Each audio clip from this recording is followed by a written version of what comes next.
amepoteza. Na ukiangalia mbele inaonekana giza, hata nyuma inaonekana giza, kushoto na kulia inaonekana giza. Daudi akasema, wakati unapitia giza usiangalie kando, angalia juu. Na akasema, nitainua macho yangu niitazame nayo milima, na msaada wangu utatoka wapi? Kitu ambacho nataka kusema, kwa hii dunia ni vizuri utafute msaada.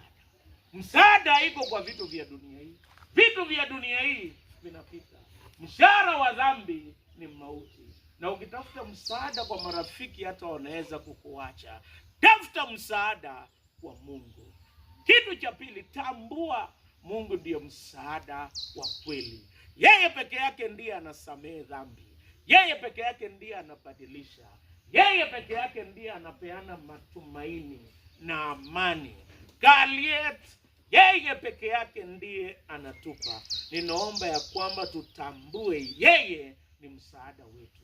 Jambo la mwisho, tutegemee yeye ambaye ni msaada wetu, aliyeumba mbingu na nchi. Na kwa sababu aliumba mbingu na nchi, hakuna neno lisilowezekana kwake.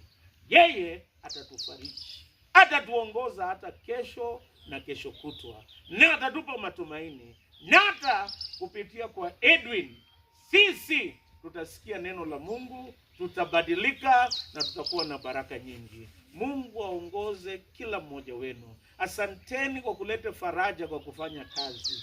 Mungu awabariki na apanue mipaka yenu. Mungu awasaidie na kuongoza. Kwa majina naitwa mchungaji Kimutai Chesosi, mchungaji wa kanisa la ACK St. Philip's Lolkeringet na ACK St. Mark's Toro.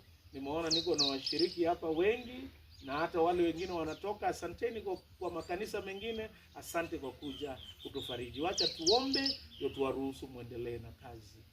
Baba mwenyezi na mwenye rehema, wewe ni msaada wetu. Zidi kutuliza mioyo wapendwa hawa. Asante tukikumbuka kuombea gogo wetu.